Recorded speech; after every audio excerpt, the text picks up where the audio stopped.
പറഞ്ഞ മതം എന്ന് പറഞ്ഞ സ്ത്രീകൾ മാത്രം അടിച്ചമർത്താനുള്ള ഒരു ഐക്കണായിട്ട് അവർ കണ്ടേക്കുവാണ്. എനിക്ക് പലപ്പോഴും തോന്നിയിട്ടുണ്ട്, ഒരിക്കലും ഈ തലമറിക്കുന്ന കാര്യം, എനിക്ക് ഹിജാബ് ഇടാൻ ഒട്ടും താല്പര്യമില്ലാത്ത ഒരാളാണ്. പിന്നെ എന്നെ വീട്ടിൽ നിർത്തത്തില്ല. വാപ്പ പറഞ്ഞിട്ടുണ്ട് കുഴപ്പമില്ല, പക്ഷേ വീട്ടിൽ നിൽക്കണ്ട, ഹിജാബ് ഇട്ടില്ലെങ്കിൽ വീട്ടിൽ നിൽക്കണ്ട, ഇറങ്ങിക്കോണം എന്റെ വീട്ടിൽ നിന്ന്. പിന്നെ പഠിച്ചൊരു ജോലി വാങ്ങിച്ചിട്ട് ഭാവിയിൽ എനിക്കത് മാറ്റാൻ പറ്റുമായിരിക്കും. കാരണം ഞാൻ നിസ്കരിക്കാറുണ്ട്, ഓതാറുണ്ട്. ഒരിക്കലും ഒരു 2-3 മുടി പുറത്ത് കണ്ടെന്ന് പറഞ്ഞ് പോകുന്ന വിശ്വാസമാണെങ്കിൽ അത് പൊക്കോട്ടെ എന്ന് ഞാൻ വിചാരിക്കും. പെൺകുട്ടികളെ സംരക്ഷിക്കുമ്പോൾ വളരെ ശ്രദ്ധേയമായി പ്രവാചകൻ അതിൻ്റെ വലിയ വശം പറഞ്ഞു. അതിലെന്താണ്? സ്ത്രീയുടെ ഡ്രസ് ഫിക്സ് ചെയ്തു. ലോകത്തിലെല്ലായിടത്തും സ്ത്രീക്ക് മാറ് മറയ്ക്കാൻ വയ്യ. ഇന്ത്യയിൽ സ്ത്രീകൾക്ക് മാറ് മറയ്ക്കാൻ വയ്യ. യൂറോപ്പിലെ സ്ത്രീകൾക്ക് കാല് മറയ്ക്കാൻ പാടില്ല, കാല് പുറത്തായിരിക്കണം, എല്ലാവരും കാണണം, കാല് കാണണം. കേരളത്തിലെ ഇന്ത്യയുടെ പല ഭാഗത്തും സ്ത്രീകൾക്ക് മാറ് മറയ്ക്കാൻ പാടില്ല. പരിശുദ്ധ പ്രവാചകൻ പറഞ്ഞു, സ്ത്രീയെ അവളുടെ പ്രൈവസി കംപ്ലീറ്റ് സംരക്ഷിക്കുന്ന രീതിയിൽ പർദ്ദയ്ക്കകത്ത് വേഷം ധരിപ്പിക്കുക. അതുകൊണ്ട് എന്തുപറ്റി? പരിപൂർണമായ വേഷം, പ്രൈവസി കവർ ചെയ്യാൻ ലോകത്തിൽ ആദ്യം സാധിച്ചത് ഇസ്ലാമിലെ സ്ത്രീകൾക്ക് മാത്രമാണ്. കേരളത്തിൽ കഴിഞ്ഞ 150 വർഷമായിട്ട് സ്ത്രീകൾ മാറുമറയ്ക്കാൻ നടന്നു. പക്ഷേ മറ്റുള്ള സമുദായത്തിലെ സ്ത്രീകൾ മാറുമറയ്ക്കാൻ നടന്നപ്പോഴും കേരളത്തിൽ മറച്ചുകൊണ്ട് നടന്നത് മുസ്ലിം സ്ത്രീ മാത്രമേ ഉള്ളൂ. ഒരു രാജാവ് തടഞ്ഞില്ല. ബാക്കിയുള്ള സ്ത്രീകളെല്ലാം മാറുമറയ്ക്കാൻ നടക്കുന്നു. ഇസ്ലാമിലെ സ്ത്രീകൾ മാത്രം മറച്ചുകൊണ്ട്, ശരീരം മുഴുവൻ മറച്ചുകൊണ്ട് നടക്കുകയാണ്. പ്രൈവസി സംരക്ഷിച്ചുകൊണ്ടുള്ള വേഷം ലോകത്തിൽ ആദ്യം സ്ത്രീകൾ കൊടുത്തത് പരിശുദ്ധ പ്രവാചകനാണ്. പ്രൈവസി കംപ്ലീറ്റ് സംരക്ഷിക്കാൻ പറ്റി. കേരളത്തിലെ സ്ത്രീകൾ മാറുമറയ്ക്കാൻ നടന്നു. അവസാനം ശ്രീനാരായണ ഗുരുവും അയ്യങ്കാളി എല്ലാം കൂടി വളരെ ബന്ധപ്പെട്ട് സ്ത്രീയുടെ മറച്ചു കൊടുത്തു. സ്ത്രീയുടെ മറച്ചു കൊടുത്തപ്പോൾ തന്നെ സ്ത്രീകൾ എന്ത് ചെയ്യുന്നത്? പുറകുവശം കീറി കീപ്പോട്ടാക്കി. ബ്ലൗസിൻ്റെ താഴെ ഒരു വള്ളി മാത്രമേ ഉള്ളൂ, പുറകുവശം മുഴുവൻ എക്സ്പോസ്ഡ്. ചേടാ, കഷ്ടപ്പെട്ട് 100 കൊല്ലം കൊണ്ട് മറച്ചു കൊടുത്തപ്പോൾ സ്ത്രീകൾ ബ്ലൗസ് എല്ലാം കൂടെ പുറകുവശത്ത് വലിച്ചു കീറി പുറകുവശം എല്ലാം പുറത്താക്കി. ഇസ്ലാമിലുണ്ടല്ലോ അന്തപ്പണി നടക്കുകയില്ല. പുറകുവശം കീറാനൊന്നും പറ്റിയില്ല, മുൻവശം കീറാനും പറ്റിയില്ല. ശരീരം മുഴുവൻ മറച്ചുകൊണ്ട് നടക്കാൻ പറ്റും. അങ്ങനെ ശരീരം മുഴുവൻ മറക്കാൻ ശ്രമിച്ചപ്പോൾ എന്തുണ്ടായി? സ്ത്രീകൾക്കെതിരെയുള്ള അക്രമങ്ങൾ നിന്നു. ലോകത്തിലെല്ലായിടത്തും മൊളസ്റ്റേഷനുണ്ട്. സ്ത്രീകളിങ്ങനെ പുറവശവും മുൻവശമൊക്കെ തുറന്നു നടക്കും. കാണുന്ന പുരുഷന്മാർ കയറിയൊന്നും അള്ളും. ഇസ്ലാം സ്ത്രീയുടെ ഏത് വശം കാണാൻ പറ്റുമോ? ഒന്നും കാണാൻ പറ്റില്ല. അപ്പോൾ അള്ളാൻ പറ്റുമോ? മാന്താൻ പറ്റുമോ? മാന്തിയാലും തുണിയുടെ പുറത്തല്ലേ മാന്താൻ പറ്റുമോ? ശരീരത്തിൽ തൊടാൻ പറ്റുമോ? ശരീരത്തിൽ തൊടാൻ പറ്റില്ല. ശരീരം കംപ്ലീറ്റ്ലി പ്രൊട്ടക്റ്റഡാണ്. അതുകൊണ്ട് മൊളസ്റ്റേഷൻ എന്നൊരു ക്രൈം ഇസ്ലാമിക രാജ്യങ്ങളൊന്നുമില്ല. മറ്റെല്ലാ രാജ്യങ്ങളിലും ബലാത്സംഗം നടക്കും, ഭയങ്കര ബലാത്സംഗം. ഇസ്ലാമിക രാജ്യത്ത് എന്താ ബലാത്സംഗം നടക്കാത്ത? ഉന്നാവോ ബലാത്സംഗം നടത്തി സ്ത്രീയെ കത്തിക്കുകയാണ്. ഹൈദരാബാദിൽ ബലാത്സംഗം നടത്തി സ്ത്രീയെ കൊന്നു, കത്തിച്ചു. അറബി ദേശത്ത് എവിടെയെങ്കിലും സ്ത്രീയെ ബലാത്സംഗം ചെയ്ത് കത്തിക്കുമോ? ഏതെങ്കിലും ഇസ്ലാമിക രാജ്യത്ത് പറ്റുമോ? പറ്റില്ല. കാരണം സ്ത്രീയെ തൊട്ട് കളിച്ചാൽ അവനെ പരസ്യമായിട്ട് കൊണ്ടുവന്ന് മുണ്ടുരിഞ്ഞ് നിർത്തി 50 അടിയും കൊടുത്തിട്ട് അവൻ്റെ ലിംഗം ഛേദിച്ച ശേഷം അവനെ തൂക്കിലേറ്റും. അതറിയാവുന്നതുകൊണ്ട് സ്ത്രീയെ തൊടുകയില്ല. ഇസ്ലാമിക രാജ്യങ്ങളാണ് സ്ത്രീകൾ ഏറ്റവും പ്രൊട്ടക്റ്റഡായത്. വേറെ എല്ലാ രാജ്യങ്ങളിലും ബലാത്സംഗം നടക്കും, സ്ത്രീ കൊലപാതകം നടക്കും. ഇസ്ലാമിക രാജ്യം നടക്കുകയില്ല. ഏറ്റവും കുറച്ച് ബലാത്സംഗം നടക്കുന്ന രാജ്യം, ഏറ്റവും കുറച്ച് മൊളസ്റ്റേഷൻ നടക്കുന്ന രാജ്യം ഇസ്ലാമിക രാജ്യങ്ങളാണ്. കംപ്ലീറ്റ്ലി പ്രൊട്ടക്റ്റഡാണ്. സ്ത്രീകൾ ഏറ്റവും കൂടുതൽ പ്രൊട്ടക്റ്റഡാണ്. അത് പ്രവാചകൻ ഉണ്ടാക്കിയ അതിശക്തമായ വേഷവിധാനവും ജീവിതചര്യയിലുണ്ടാക്കിയ മാറ്റങ്ങളുമാണ് സ്ത്രീയെ സംരക്ഷിച്ചത്. ബലാത്സംഗത്തിൽ നിന്നും ഇതിൽ നിന്നും രക്ഷിച്ചു.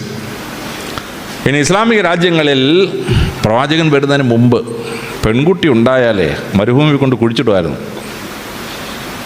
ബദർ യുദ്ധവും ഉഹൂദ് യുദ്ധവും കൂടെ കഴിഞ്ഞപ്പോഴത്തോടുകൂടി പുരുഷന്മാരുടെ എണ്ണം കുറവും സ്ത്രീകളുടെ എണ്ണം വളരെ കൂടുതലുമായി.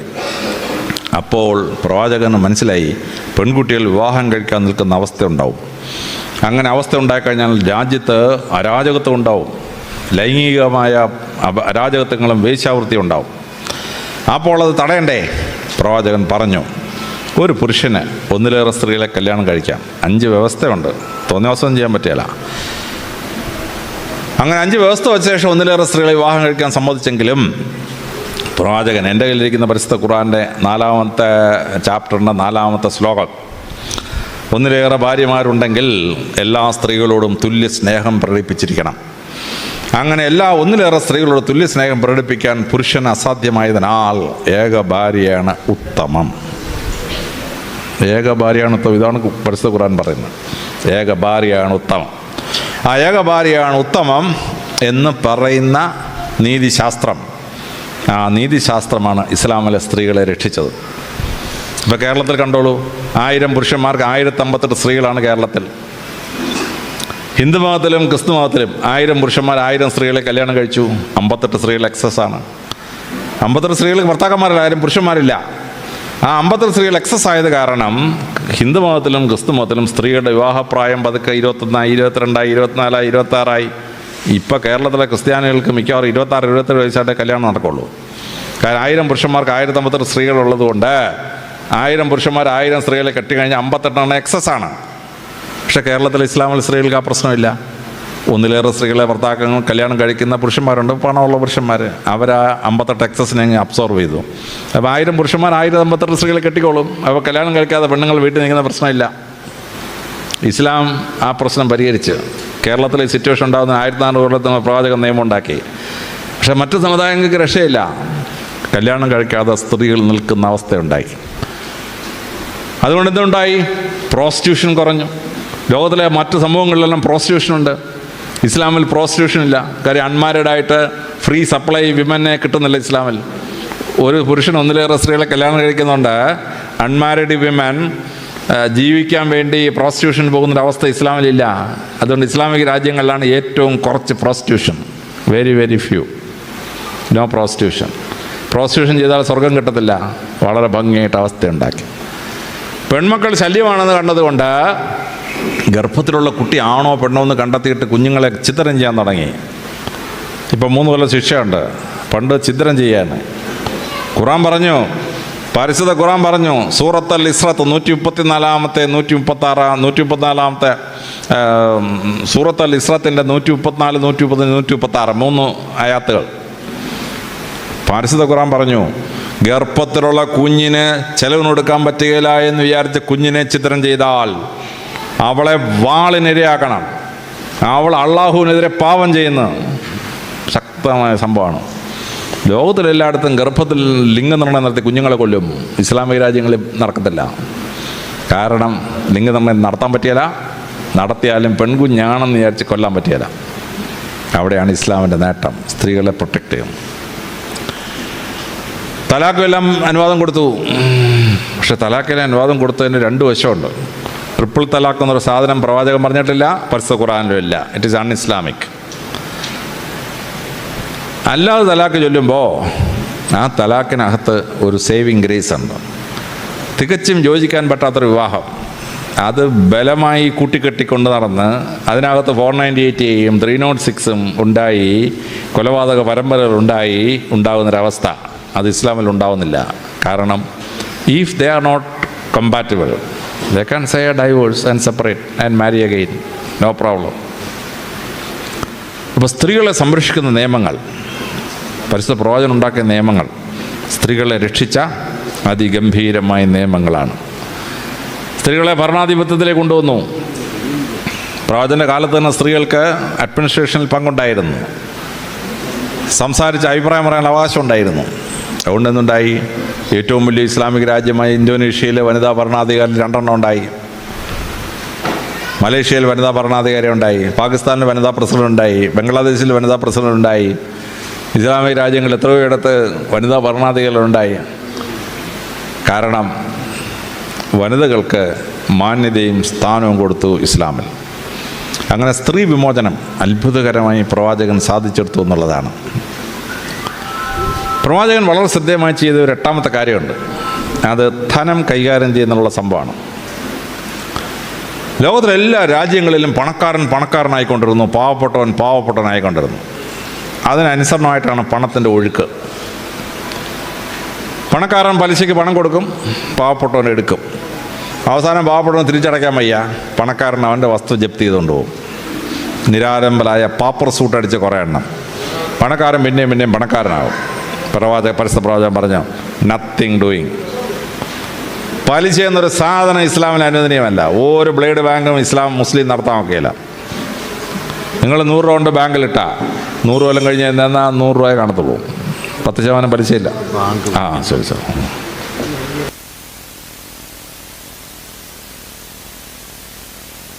അസ്സലാമു അലൈക്കും. നമസ്കാരം കഴിഞ്ഞ് പ്രഭാഷണം തുടരുന്നതായിരിക്കും. അപ്പോൾ വേണമെങ്കിൽ നമസ്കരിച്ചിട്ട് വരാം. 15 മിനിറ്റിനകത്ത് തന്നെ പ്രഭാഷണം തുടരും.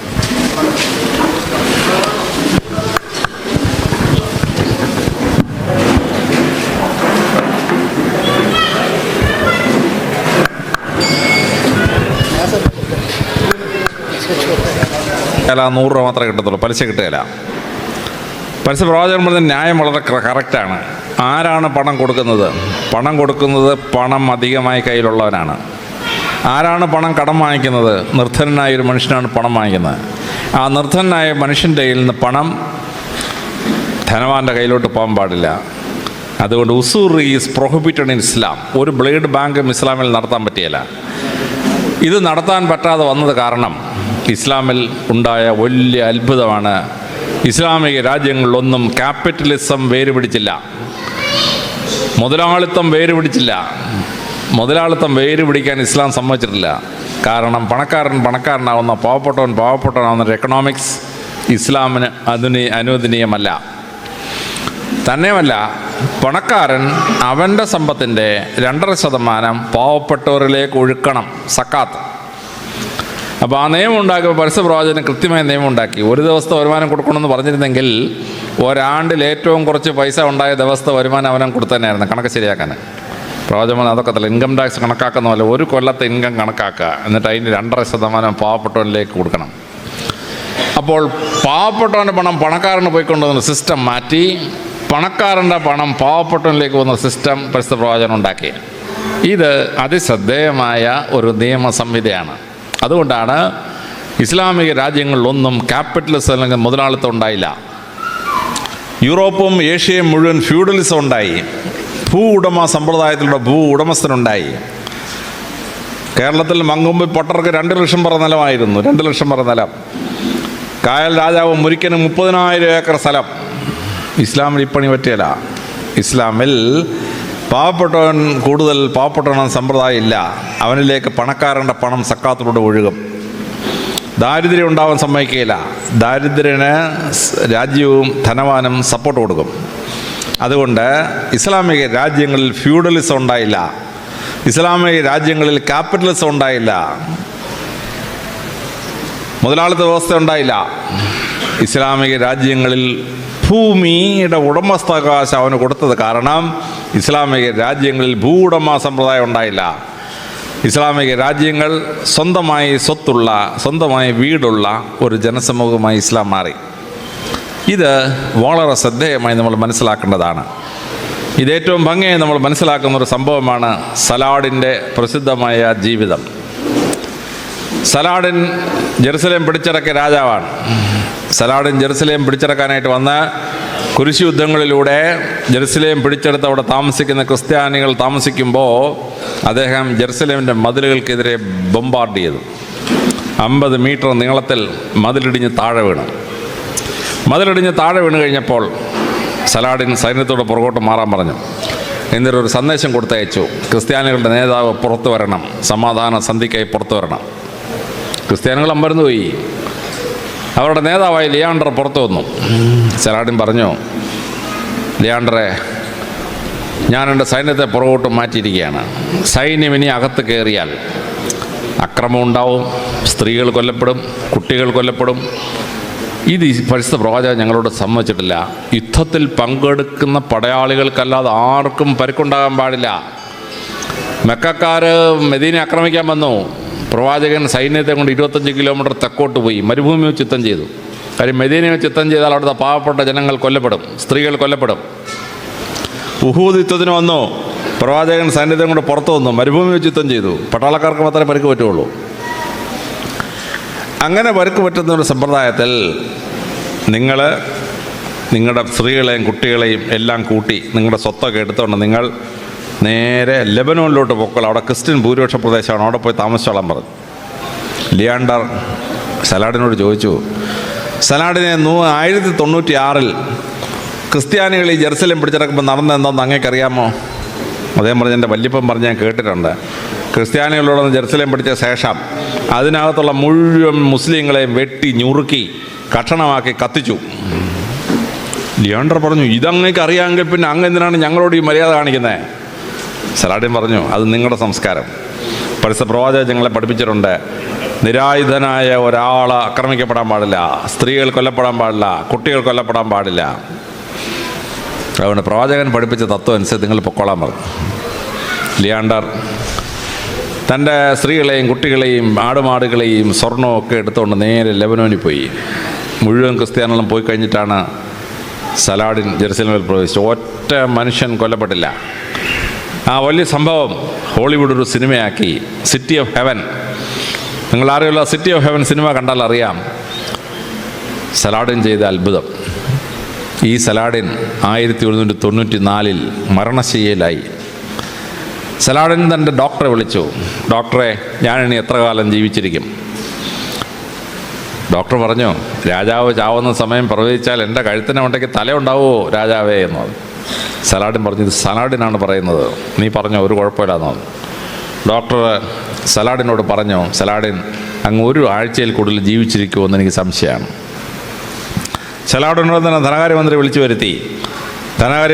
വരുത്തി എൻ്റെ പേരിൽ എത്ര സ്വർണ്ണ നാണയം, എത്ര വെള്ളി നാണയം, എത്ര സ്വത്തുക്കൾ, എത്ര പൈസ എൻ്റെ ഉണ്ടെന്ന് പറയാൻ പറഞ്ഞു.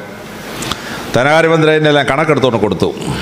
സലാഡിൻ ഒരു വിളംബരം നടത്തി, അടുത്ത വെള്ളിയാഴ്ച നിസ്കാരം കഴിഞ്ഞ് ഞാൻ പുറത്തു വരുമ്പോൾ എന്നിൽ നിന്ന് സഹായം കിട്ടാൻ ആഗ്രഹിക്കുന്ന ആരെങ്കിലും ഉണ്ടെങ്കിൽ മുസ്ലിം പള്ളിയുടെ മുമ്പിൽ വരണം, ഞാൻ നിങ്ങൾക്ക് സഹായിക്കാൻ ആഗ്രഹിക്കുന്നു. വെള്ളിയാഴ്ച നിസ്കാരം കഴിഞ്ഞ് സലാഡിൻ ഇറങ്ങി വന്നപ്പം 8500 പേർ അവിടെ തടിച്ചു കൂടിയിരുന്നു. കേരളം എങ്ങാനോ ആയിരിക്കണമായിരുന്നു. 8.5 ലക്ഷം മിനിമം എത്തിയനായിരുന്നു സലാഡിൻ്റെ കയ്യിൽ നിന്ന് സഹായം വാങ്ങിക്കാം. അറബികൾ മര്യാദക്കാരാണ്, അവർ 8500 പേരെ വന്നുള്ളൂ. വന്നവർക്കെല്ലാം സലാഡിൻ ഒരു സ്വർണ്ണ നാണയം വെച്ച് കൊടുത്തു. വന്നവർക്കെല്ലാം സലാഡിൻ 40 വെള്ളി നാണയം കൊടുത്തു. സലാഡിൻ അവരോട് ചോദിച്ചു, നിങ്ങൾക്ക് സ്വന്തമായി വീടില്ലാത്ത വസ്തുവില്ലാത്തൊരു കൈവെക്കാൻ പറഞ്ഞു. അങ്ങനെ കൈവക്കി സലാഡിൻ്റെ പേരിലുണ്ടായിരുന്ന വസ്തുക്കൾ ഈക്വലായിട്ട് വീതിച്ചു കൊടുത്തു. ഒരാൾക്ക് 20 ഏക്കർ വെച്ച് കിട്ടി. അവിടെ നിന്നവർക്കല്ല, കൈവക്കിയവനല്ല. നിങ്ങളിൽ ഈ വസ്തു കിട്ടിയിട്ട് വീട് വെക്കാൻ പൈസ ഇല്ലാത്ത എത്ര പേരുണ്ടെന്ന് ചോദിച്ചു. കൈവക്കി തൻ്റെ കയ്യിലുണ്ടായിരുന്ന ബാക്കി മുഴുവൻ പൈസയും ഈക്വലായിട്ട് കൈവക്കിയവർക്ക് വീതിച്ചു കൊടുത്തു. 8500 പേരും സന്തോഷമായിട്ട് പോയി. സലാഡിൻ ധനാര്യമന്ത്രിയോട് ചോദിച്ചു, ഇനി എൻ്റെ പേരിൽ എന്തെങ്കിലും ബാക്കിയുണ്ടോ? ധനാര്യമന്ത്രി പറഞ്ഞു, ഒന്നുമില്ല, അങ്ങ് നിസ്വനാണെന്ന് പറഞ്ഞു. സലാഡിൻ പറഞ്ഞു, ഞാൻ മരിക്കാൻ തയ്യാറായിരിക്കുന്നു. എന്നിട്ട് അദ്ദേഹം ഒരു കൽപ്പന പുറപ്പെടുവിച്ചു, ഒരു വിൽപ്പത്രം. ഞാനത് വായിച്ച് അമ്പരന്ന് പോയി, എന്തൊരു വിൽപ്പത്രം. അദ്ദേഹം പറഞ്ഞു, സാധാരണ രാജാക്കന്മാർ മരിക്കുമ്പോൾ ചെങ്കോലും കിരീടവും മോതിരവും അഴിച്ചു മാറ്റും. പക്ഷെ ഞാൻ മരിക്കുമ്പോൾ ഇത് 3 മാത്രമല്ല, എൻ്റെ ശരീരത്തിലെ മുഴുവൻ വസ്ത്രവും അഴിച്ചു മാറ്റണം, ചെങ്കോലും കിരീടവും മോതിരവും കൂടാതെ. ഞാൻ കിടന്ന എൻ്റെ കൊട്ടാരത്തിലെ മുഴുവൻ ഫർണിച്ചറും മേശയും കസേരയും എല്ലാം എടുത്ത് പാവപ്പെട്ടവർക്ക് ഫർണിച്ചറില്ലാത്തവർക്ക് കൊടുത്തേക്കണം. എൻ്റേതായ കുറേ വസ്ത്രമുണ്ട് എൻ്റെ കൊട്ടാരത്തിനകത്ത് അലമാരയിൽ. ആ അലമാരയിലുള്ള മുഴുവൻ വസ്ത്രവും പുറത്തെടുത്ത് വസ്ത്രമില്ലാത്ത പാവങ്ങൾക്ക് വീതിച്ച് കൊടുത്തേക്കണം. എന്നിട്ട് ഞാൻ ജനിച്ചു വീണപ്പോൾ എങ്ങനെ നഗ്നനായിരുന്നുവോ അതുപോലെ നഗ്നനാക്കി എന്നെ ആ മരുഭൂമി കൊണ്ട് ഇന്ന് മണൽ മാറ്റി അങ്ങ് കുഴിച്ചിട്ടേക്കണം. എൻ്റെ ശവകുടീരത്തിൻ്റെ എൻ്റെ കല്ലറയുടെ മുമ്പിൽ ഒരു ശവകുടീരം പണിയരുത്, എൻ്റെ ഒരു താജ്മഹലും പണിഞ്ഞേക്കരുത്, ഒരു മൗസോളിയും പണിഞ്ഞേക്കരുത്. ഞാൻ അവിടെ അടക്കപ്പെട്ടെന്ന് മാത്രം അവിടെ എഴുതി വെച്ചേക്കുക. ഈജിപ്തും സിറിയയും പാലസ്തീനും ഇസ്രായേലും സൗദി അറേബ്യയും കുവൈറ്റും ഇറാഖും 16 ഇപ്പോഴത്തെ 16 രാജ്യം ഒരുമിച്ച് ഭരിക്കുന്ന രാജാവാണെന്ന് ആലോചിച്ചാണ്. അദ്ദേഹം മരിച്ചപ്പോൾ സർവ്വ ചെങ്കോലും എല്ലാം അഴിച്ചെടുത്ത് എല്ലാ സ്വർണവും മാറ്റി ഫർണിച്ചറെല്ലാം ദാനം ചെയ്ത് അദ്ദേഹത്തിൻ്റെ 1000ഓളം വസ്ത്രങ്ങളെല്ലാം ദാനം ചെയ്ത് പൂർണ്ണ നഗ്നനാക്കിക്കൊണ്ട് എന്ന് സംസ്കരിച്ചു. ആ വിൽപ്പത്രം അവസാനിക്കുമ്പോൾ സലാഡിൻ പറഞ്ഞിരിക്കുന്നു, നിസ്വനായി ജനിച്ചാൽ നിസ്വനായി പോകണമെന്ന് പ്രവാചകനായ മുഹമ്മദ് നബി പഠിപ്പിച്ചത് ഞാനിതാ നടപ്പാക്കുന്നു. ഇപ്പോഴും സലാഡിൻ്റെ ശവകുടീരത്തിൽ ചെന്നാൽ 4-5 കല്ലിങ്ങനെ വെച്ചിട്ടുണ്ടെങ്കിൽ അവിടെ ഒരു ചെറിയ കുറിപ്പുണ്ട്, ഹിയർ സലാഡിൻ ഈസ് ബറീഡ്. ഒരു കല്ലറയില്ല, ഒരു മൗസോളിയും ഇല്ല. 16 രാജ്യം ഭരിച്ചിരുന്ന രാജാവാണ്. ഇതാണ് ഇസ്ലാമിൻ്റെ കാഴ്ചപ്പാട്. സമ്പത്ത് കൊണ്ട് ആരും മഹാനാവുന്നില്ല, സമ്പത്ത് കൂട്ടി വെച്ചിട്ട് ആരും സ്വർഗവും കിട്ടാൻ പോകുന്നില്ല. പാവപ്പെട്ടവനെ സഹായിക്കുന്ന വലിയ ഫിലോസഫിയായി പരിശുദ്ധ പ്രവാചകൻ ഇസ്ലാമിനെ വാർത്തെടുത്തു. ഇതാണ് ഇസ്ലാമിൻ്റെ നീതിശാസ്ത്രം, ഇസ്ലാമിൻ്റെ എക്കണോമിക്സ് എന്ന് പറയപ്പെടുന്നത്. ഒരു സാമ്രാജ്യത്വവും വളരാത്ത, ഒരു ക്യാപിറ്റലിസവും വളരാത്ത, ഒരു ഫ്യൂഡലിസവും വളരാത്ത, ഒരു മുതലാളിത്വവും വാഴാത്ത ഭൂപരിഷ്കരണം നടപ്പാക്കിയ, നിസ്വനെ ഭൂവുടമയാക്കി മാറ്റിയ തത്വശാസ്ത്രമാണ് ഇസ്ലാം. ഈ ഇസ്ലാം സർവരോടും സ്നേഹം പ്രകടിപ്പിക്കുന്ന ഇസ്ലാമാണ്. ഞാൻ പഠിച്ച ഇസ്ലാമിലെ ഒരു മുസ്ലിമും ടെററിസ്റ്റ് ആവാൻ പറ്റില്ല. ഒരു ടെററിസ്റ്റിനും മുസ്ലിം ആവാനും പറ്റിയില്ല. ഒരു മുസ്ലിമിനും ടെററിസ്റ്റ് ആവാൻ പറ്റിയില്ല. പ്രവാചകൻ പഠിപ്പിച്ച് ഇസ്ലാമിൽ വിശ്വസിക്കുന്ന ആർക്കും ടെററിസ്റ്റ് ആവാൻ പറ്റിയില്ല.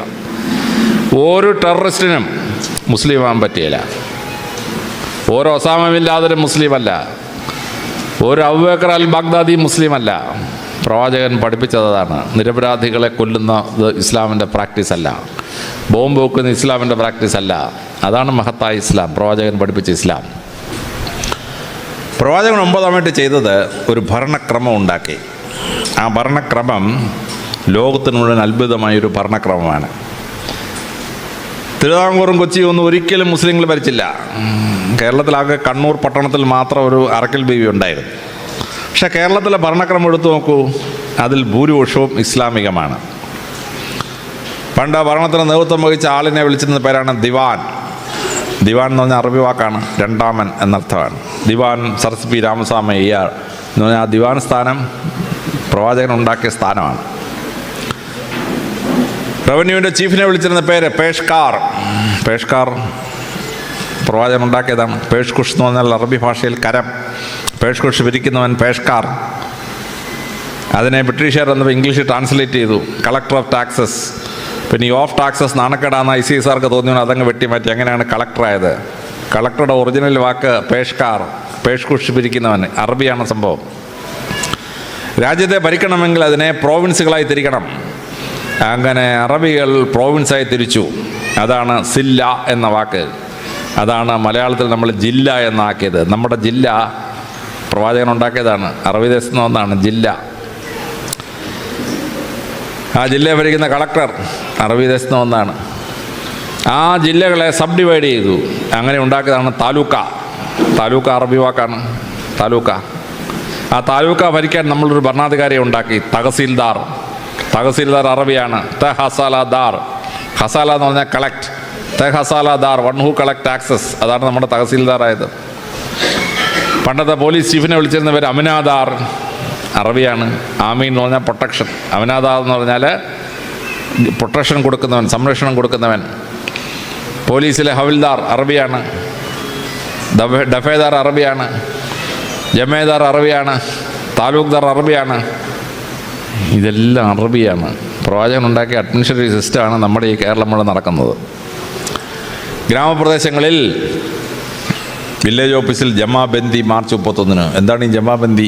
അറബിയാണ്.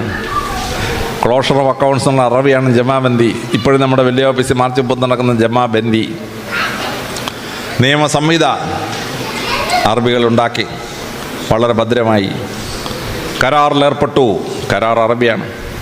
കരാർ റദ്ദ് ചെയ്തു, റദ്ദ് അറബിയാണ്. ക്യാൻസൽ ചെയ്യുക എന്ന് പറയുന്നത് റദ്ദ് അറബിയാണ്. നമ്മൾ പ്രമാണം ഉണ്ടാക്കിയിട്ട് അസൽ കോപ്പി എടുത്തു, അസൽ അറബിയാണ്. ഒറിജിനൽ കോപ്പിയുടെ അസൽ എന്ന് പറഞ്ഞ വാക്ക് അറബിയാണ്, അസൽ. നമ്മൾ 100 രൂപയും കൊണ്ട് കടയിൽ പോയി 70 രൂപയുടെ സാധനം വാങ്ങിച്ചിട്ട് 30 രൂപ ബാക്കി വാങ്ങിച്ച്, ബാക്കി അറബിയാണ്.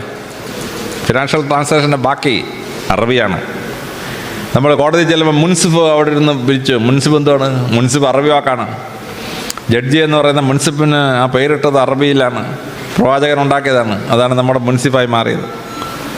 കോടതി ചെല്ലുമ്പോൾ കേസ് വാദിക്കാൻ വക്കീൽ, വക്കീൽ അറബി വാക്കാണ്. അഡ്വക്കേറ്റിന് മലയാള ഭാഷ വാക്കില്ല. അഡ്വക്കേറ്റിൻ്റെ മലയാള ഭാഷയുള്ള വക്കീൽ എന്നുള്ള വാക്ക് അറബി ഭാഷയാണ്. നമ്മുടെ ദൈനംദിന ഭരണം മുഴുവൻ അറബികൾ ഉണ്ടാക്കിയ, പ്രവാചകൻ ഉണ്ടാക്കിയ ഭരണ സമ്പ്രദായമാണ്. ആ ഭരണ സമ്പ്രദായം മുസ്ലിങ്ങൾ ഒരിക്കലും ഭരിച്ചിട്ടില്ലാത്ത കേരളത്തിൽ നടപ്പാക്കി. ഉത്തരേന്ത്യയിലും ഇന്ത്യ മുഴുവൻ നടപ്പാക്കി. ലോകത്തിൻ്റെ മെജോറിറ്റിയായ പടങ്ങളിൽ മുഴുവൻ ഈ സമ്പ്രദായം നടപ്പാക്കി. Legal system. ആ ലീഗൽ സിസ്റ്റം വളരെ ശക്തമായി മാറി. ലോകത്തിലെല്ലായിടത്തും ബലാത്സംഗം ഉണ്ടാവുന്നു. അറബി ദേശത്ത് ബലാത്സംഗം തുലവും തുച്ഛമാണ്. നിയമസമിതി ഇച്ചിരി കട്ടിയാണ്. ബലാത്സംഗം ചെയ്താൽ അവനെ കൊണ്ടുവന്ന് പൂർണ്ണ നഗ്നനാക്കി 50 ചാട്ടവാറടി അടിക്കും ആദ്യം. പിന്നെ അവനെ ലിംഗം ഛേദിക്കും. അതിനുശേഷം അവനെ തൂക്കിക്കൊല്ലും. കട്ടിയായ നിയമമാണ്. സ്ത്രീകൾ സംരക്ഷിക്കപ്പെടുന്നു അറബി ദേശത്ത്. അവിടെ മൊളസ്റ്റേഷൻ റേപ്പൊന്നും നമ്മൾ കാണുന്ന പോലെ നമ്മുടെ രാജ്യത്ത് നടക്കുന്ന നടക്കുകയില്ല. അതിശക്തമായ നിയമങ്ങളുണ്ടാക്കി. ആ നിയമസമിതികളുടെ ജനങ്ങൾക്ക് ലോ ആൻഡ് ഓർഡർ വിശ്വസിക്കാൻ പറ്റുന്ന കോടതി, സിവിൽ അഡ്മിനിസ്ട്രേഷൻ, റവന്യൂ അഡ്മിനിസ്ട്രേഷൻ വളരെ ഭംഗിയായി പാലിച്ചു. പ്രവാചകൻ ചെയ്ത 10ാമത്തെ അത്ഭുതം എന്ന് പറയുന്നത് വിദ്യാഭ്യാസ ഉയർച്ചയാണ്. പ്രവാചകൻ അറബി ദേശത്ത് ജനിക്കുമ്പോൾ അറബികളുടെ സാക്ഷരത 1%, 1%. ആർക്കും എഴുതാൻ വായിക്കാൻ അറിഞ്ഞൂടാ. പരസ്യപ്രവാചകനും എഴുതാൻ വായിക്കാൻ അറിഞ്ഞൂടാ. ഇസ്ലാമിൻ്റെ പുണ്യഗ്രന്ഥം തന്നെ വായിക്കടാ എന്നാണ് തുടങ്ങുന്നത്. പരിശുദ്ധ ഖുർആൻ എന്ന് പറഞ്ഞാൽ അർത്ഥം തന്നെ വായിക്കാനാണ്. വായനയിലേക്ക് ജനങ്ങളെ ഉയർത്തിയ വലിയ സംസ്കാരമാണ്. പരസ്യപ്രവാചകൻ ജനിക്കുന്നതിന് മുമ്പ് അറബി ദേശത്ത് ഏതെങ്കിലും ഒരു മഹാൻ്റെ പേര് കേട്ടിട്ടുണ്ടോ? ഒരു വലിയ സാഹിത്യകാരനോ, ഒരു വലിയ പൊളിറ്റീഷ്യനോ, ഒരു വലിയ ശാസ്ത്രജ്ഞനോ, ഒരു വലിയ മഹാനായ ഒരാളിൻ്റെ പേരുണ്ടോ അറബി ദേശത്ത്? ഒറ്റയാളില്ല. അന്ധകാരത്തിൽ കിടന്നൊരു ഭൂമി വെളിച്ചം കാണുകയാണ് പ്രവാചകൻ വന്നപ്പം. പ്രവാചകൻ എന്ത് ചെയ്തു? ആ ജനതയെ അതിശക്തമായി ഉയർത്തിയെടുത്ത്